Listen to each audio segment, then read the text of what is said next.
నా పేరు వెంకటేశ్వర.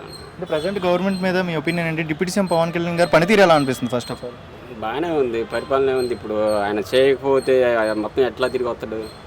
శాసనం బట్టే కదా. ఇంత చేస్తున్నా కూడా పవన్ కళ్యాణ్ రీసెంట్గా కేసీఆర్ కూతురు ఒక మాట అన్నారు, సీరియస్ పొలిటీషియన్ కాదు ఈయన, లక్కీగా డిప్యూటీ సీఎం అయిపోయారు అది అంటున్నారు కదా, దీని మీద నీ అభిప్రాయం?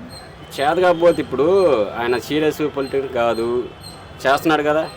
వాళ్ళు చేయకపోయినా కానీ ఏదో ఒకటి చెప్పుకుంటుంటే మనం ఏం చేద్దాం? సీరియస్గానే పని చేయట్లేదు ఆయన అంటున్నారు కదా. మరి చేసేది ఏంది? ఇప్పుడు నన్ను గిరిజన అక్కడికి పోయినా కదా, మొత్తం చెప్పులు కావచ్చు, బ్రిడ్జిలు కావచ్చు, అన్నీ చెబుతుంది కదా. మరి దాన్ని చెబుతున్నప్పుడు మరి కనపడుతుంది కదా అక్కడ. పక్క రాష్ట్రంలో ఉన్న కేసీఆర్ కూతురు కవిత గారికి ఎందుకు డిప్యూటీ సీఎం పవన్ కళ్యాణ్ గారి పనితీరు గురించి ఆంధ్రప్రదేశ్లో ఏం వాళ్ళకి ఏమున్నాయి మరి తెలియదు. ఇప్పుడు పని చేసేవాడిని చేయనీయకుండా అడ్డం పొలాలు పెట్టేవాళ్ళు చాలా మంది ఉంటారు కదా. పాత కక్షలు ఏమైనా ఉన్నాయంటారా కవిత గారికి పవన్ కళ్యాణ్కి?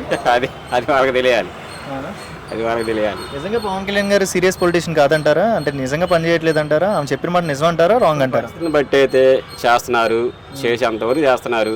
ఇంకా ముందు ఎట్లా ఉండదు మనకి తెలియదు. అలాగే ఒక గిరిజన ప్రాంతానికి వెళ్ళారు కదండి ఆయన. గిరిజన ప్రాంతాలకు వెళ్ళి అక్కడున్న ప్రజలు చెప్పులు లేకుండా నడవటం చూసి ప్రతి ఒక్కరికి కూడా చెప్పులు ఇవ్వడం అనేది జరిగింది. మరి దీని మీద మీ అభిప్రాయం ఏంటి? ఇప్పుడు అందరూ బాగుండాలి, అందరూ మన పనులు మొత్తం జాగ్రత్త చేర్చుకోవాలి. చంద్రకాలం దగ్గర నుండి చేర్చుకుంటున్నాడు. ఏంది వాళ్ళకి చెప్పులు కావాలన్నా కానీ, బ్రిడ్జిలు కావాలన్నా కానీ, ఏమన్నా చేయాలన్నా కానీ నేను చేస్తానమ్మా, నేను ఎక్కడే ఉంటాను, తిరుగుతాను అటు ఇటు అని చేస్తున్నాడు. అంటే చెప్పులు ఒక్కటి ఇవ్వడమే కాదు, మీకు నేను రోడ్లు వేపిస్తాను, మీకు ఒక బ్రిడ్జ్ కూడా కట్టిస్తానని చెప్పి అక్కడ ఉన్న గిరిజన ప్రజలకు ఆయన మాట ఇచ్చి రావడం అనేది జరిగింది. కర్తడు ఇంకా ఉంది కదా ముందు, ఇప్పుడు ఇంకా అయిపోలేదు కదా. గతంలో ఏ డిప్యూటీ సీఎం అయినా ఇలా వెళ్ళడం చూసారా? ఒక ఎమ్మెల్యే కానీ ఒక ఎంపీ కానీ ప్రజల్లోకి వెళ్ళి ఇలా ప్రజల గురించి ఆలోచించి ఇలా అప్డేట్ చేయడం చూసారు? లేదు, అట్లా పోవడం కానీ వస్తుంటే పోతుంటే ఎవరు వస్తుంటే ఎవరు పోతుంటే కూడా తెలియాలి. అప్పుడు ఇప్పుడేంది ప్రతి ఒక్క ఇంటికి పోతున్నారు, ఎమ్మెల్యేలు కావచ్చు, ముఖ్యమంత్రులు కావచ్చు, పింఛన్ ఇచ్చే కాడికి కావచ్చు, ఎక్కడికైనా పోయి మీకు ఏం కావాలమ్మా, ఏం ఇల్లు కావాలా, ఏం కావాలని అడుగుతున్నారు. అంటే చూస్తున్నట్లయితే ఆయన క్యాజువల్ ఒక లుక్ వేయడానికి వెళ్ళారు ఫస్ట్ టైం. అక్కడ ప్రజలు కాలికి చెప్పులు లేవని అబ్జర్వ్ చేసి తర్వాత ఆయన మళ్ళీ వెళ్ళడం జరిగింది. అబ్జర్వ్ చేసిన తర్వాత ఆలోచించి మళ్ళీ వెళ్ళడం జరిగింది. సో ఈ థింకింగ్ ఎలా అనిపిస్తుంది? ఈ వే ఆఫ్ థింకింగ్ కానీ అండ్ మైండ్ సెట్ కానీ ఇస్తే వెళ్ళిపోతా, నేను చేయాల్సింది అక్కడ చేస్తా, ఎవరేమైనా అనుకోని అని వెళ్ళిపోయాడు. అక్కడ మొత్తం ఆమెడిచ్చి వచ్చిండు. అవి ముందు ఎట్లా జరిగేది ఇంకా ఆయన మనసత్వం బట్టి జరిగింది. ఓన్లీ గోదావరి జిల్లాలని పట్టించుకుంటాడా, మన ఆంధ్రాని పట్టించుకోడా? ఆంధ్ర అంటే ఇంకా అది ఒకటేనా? అది ఒకటే కదా, ఓన్లీ గోదావరి సైడే పట్టించుకుంటాడు, కంప్లీట్ ఆంధ్రాని పట్టించుకోవాలి కదా. ఇప్పుడు మనం పోయి కంప్లీట్ ఇచ్చినాం అనుకో, పలానా కాడికి రామని ఆయన వస్తాడు, చూస్తాడు, ఏం చేయాలనుకున్నా అది చేసి వెళ్ళిపోతాడు. పవన్ కళ్యాణ్ మీద మొత్తానికి రాబోయే రోజుల్లో అంటే అందరికీ ఏకవచనంగా పనిచేసి ముందడుగులో ఉంటాడే, ఈయన కూడా కరప్షన్లోకి వెళ్ళే అవకాశం ఉండిద్ది అంటే? ఇప్పటికైతే ఏం లేదు, ఇంక ముందు ఇంకా చూడాలి. వాళ్ళ మనసులలో ఏం మారిద్దో, నేను నెక్స్ట్ సీఎం కావాలని అనుకుంటాడో, లేదు ఇట్నే ఉందాము, ఈ 10 సంవత్సరాలు ఇక్కడే ఉండి ఇట్లే ఇంటి మొత్తం చేసేద్దాం అని అనుకుంటాడు. మనకే తెలియదు కదా. రీసెంట్గా పవన్ కళ్యాణ్ గారు వైఫ్ చూసాం కదా, తిరుపతి వెళ్ళడం చూసాం.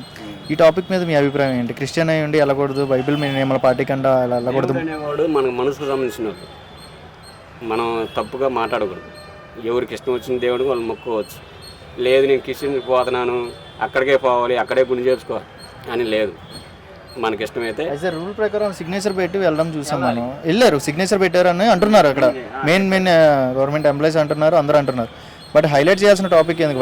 పవన్ కళ్యాణ్ వైఫ్ని సెలెక్ట్ చేయడం. చాలా మంది ఉన్నారు కదా, చాలా మంది కూడా వెళ్తున్నారు కదా, వాళ్ళని ఎందుకు టార్గెట్ చేయలేదు? పవన్ కళ్యాణ్ వైఫ్ని ఎందుకు టార్గెట్ చేయడం? మంచి ఎక్కడ మనకి ఉపయోగపడింది చెప్పు? మన మంచి చేద్దామని పోతే ఏదో ఒకటి పొలంలోకి ఏదో ఒకటి అడ్డంగా పెట్టి చేద్దామని చూస్తారు. ఒక డిప్యూటీ సీఎం వైఫ్ అంటే ఎవరైనా సరే అఫీషియల్గా ఉంటారు, ఏ మేకప్ వేసుకొని తిరుగుతారు. పవన్ కళ్యాణ్ గారి వైఫ్ ఏం చేయకుండా జుట్టు అనేది ఇవ్వడం చూసాం మనం, అంటే మొక్కు తీర్చుకోవడం చూసాం. ఒక డిప్యూటీ సీఎం వైఫ్ ఆమె అయినా కూడా అంత చేస్తే చాలామంది ఏదైనా క్లాప్స్ కొట్టి లైక్ అభిమానించాలి, కానీ ఇది రాంగ్ రూట్లోకి ఎలా కన్వర్ట్ చేయడం కరెక్టే అంటారు? వాళ్ళు మనసులు అట్లా ఉంటే మన చేయగలిగింది ఏముంది? తన మనసులోది అనుకుంది, నేను నా కొడుకు బాగుంటే నేను ఇట్లా వస్తాను, నేను తలనేలా వస్తాను మొక్కుంది అనుకుంటా. వచ్చింది, సిగ్నేచర్ ఇచ్చింది, క్రిస్టియన్ అయినా కానీ ఇబ్బంది లేదు. బంగారం వాళ్ళగా గుండె చేసుకుని వచ్చింది. ఎంతమంది ఎన్నో మాటలు మాట్లాడుకుంటారు, వాళ్ళకేమైంది? వాళ్ళకేం కాదు. అవును, చూసి ఫారినర్స్ కూడా చాలా మంది వచ్చే అవకాశం ఉందని కొంతమంది అంటున్నారు. సో ఇది సపోర్ట్ చేసుకోవాలి, కానీ ఫారినర్ దాకా వెళ్ళాలి, కానీ మన టెంపుల్ అనేది ఫారినర్స్ కూడా వచ్చేటట్టుగా చూసుకోవాలి, కానీ హైలైట్ చేసుకోవాలి. కానీ నెగిటివ్ అనేది చేయడం వల్ల చాలా అంటే మనకే హిందూ ప్రజలకే చాలా డౌన్ అయ్యిద్ది అనే కొంతమంది అంటున్నారు. అవును, అట్లా అయ్యిద్ది.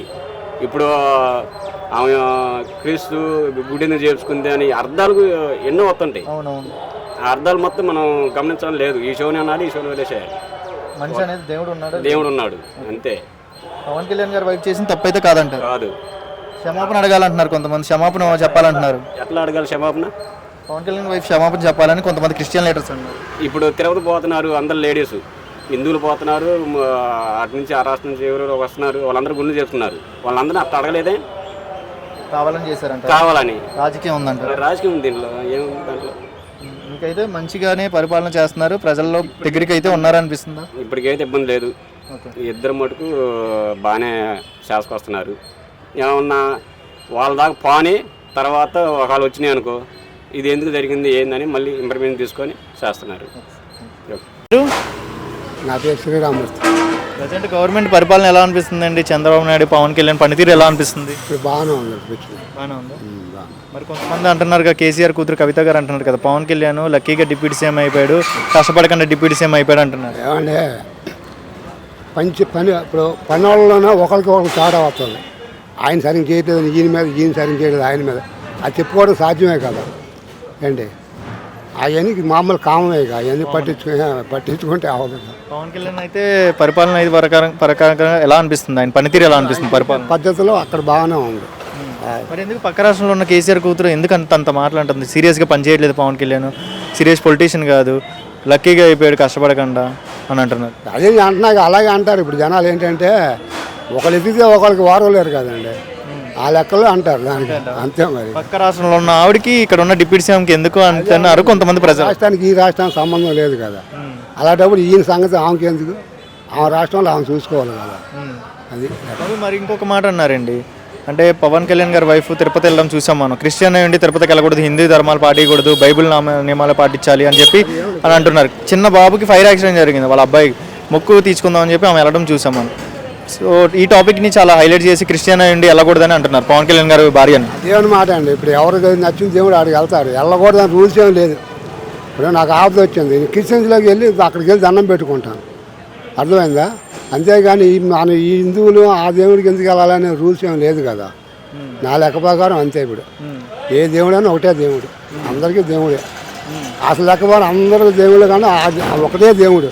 మనం నిర్ణయించుకుంది అంతాను, నీకు ఈ దేవుడు నాకు ఈ దేవుడు అనే సమస్య రాకూడదు. రాష్ట్రంలో చాలా మంది వెళ్తున్నారు చర్చిలకి, మసీదులకి, టెంపుల్స్కి, వాళ్ళందరినీ పట్టుకోవాల్సింది పవన్ కళ్యాణ్ భార్యని ఎందుకు పట్టుకోవాల్సి వచ్చింది? ఇప్పుడు అది చెప్పేది ఒకళ్ళు వారు లెగిస్తే ఒకళ్ళు వారం లేరు కదా, ఆ లెక్కలో పోతాడు. అవునా? అంతే. మరి అదేవిధంగా పవన్ కళ్యాణ్ గారు రీసెంట్గా ఒక పల్లెటూరు గ్రామానికి వెళ్ళారు, చెప్పులు లేని వాళ్ళకి చెప్పులు ఇవ్వడం జరిగింది. ఎలా అనిపిస్తుంది? గతంలో ఏ లీడర్ అయినా వెళ్ళి పల్లెటూరు గ్రామానికి వెళ్ళి ఇలా ఇవ్వడం చూసారా అండి?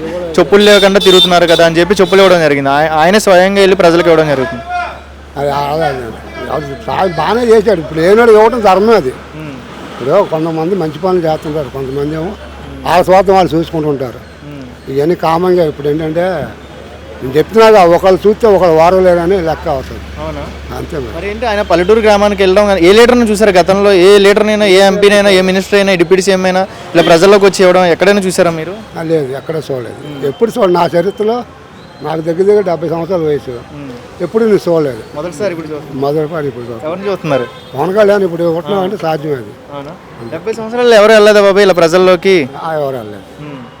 ఎవరు పనులు తీసుకోవడం, ఓట్లు వేయించుకోవడం, ఎవరి పనులు వాళ్ళు చేసుకోవడం. అంటే బేసిక్గా పవన్ కళ్యాణ్ గారు ప్రీవియస్లో ఒకసారి వెళ్ళి జస్ట్ అబ్జర్వ్ చేశారు, చెప్పులు లేవే ప్రజలకని అబ్జర్వ్ చేసి వెళ్ళిపోయాడు అక్కడ నుంచి. తర్వాత మళ్ళీ వచ్చి ఆయన ఇవ్వడం జరిగింది. సో ఇంత ఆలోచించడం ఎలా అనిపించింది? బాగా మంచి పని అండి. రాష్ట్రం బాగుండిద్ది అంటారు రాబోయే రోజుల్లో? ఇలాంటి లీడర్స్ ఉన్నారు కదా, మనకి మంచి డెవలప్మెంట్ జరగాలి కదా, మరి జరిగిద్ది అంటారా? గెలిపించుకున్నారు కదా, జరిపించాలి. మరి గెలిపించుకున్నప్పుడు వాళ్ళు జరపాలిగా, వాళ్ళు జరిపితేనే పద్ధతిగా ఉంటుంది. బాబాయ్ అక్కడ ఆ గిరిజన ప్రాంతంలో చెప్పులు ఇవ్వడమే కాదు బాబాయ్, అక్కడ ఉన్న వాళ్ళకి నేను మీకు రోడ్లు వేపిస్తాను, మీకు ఒక బ్రిడ్జ్ కూడా కట్టిస్తాను అని చెప్పి మాట ఇచ్చి వచ్చారంట కదా. ఎలా అనిపించింది బాబాయ్? గతంలో ఇలాగ గిరిజన ప్రాంతాలకి అసలు ఎవరైనా తిరిగి గిరిజన ప్రజలు పట్టించుకున్న వాళ్ళు ఉన్నారా? లేదు, అలా ఎవరు పట్టించుకోవాలి, అక్కడ ఎవరు పట్టించుకోవాలి. ఇప్పుడు పట్టించుకోవడం ఇప్పుడు కొత్తగా చూస్తున్నాను నేను. అంతకుముందు ఎవరు ఏ నాయకుడు కూడా ఎలా పట్టించుకోలేదు. అది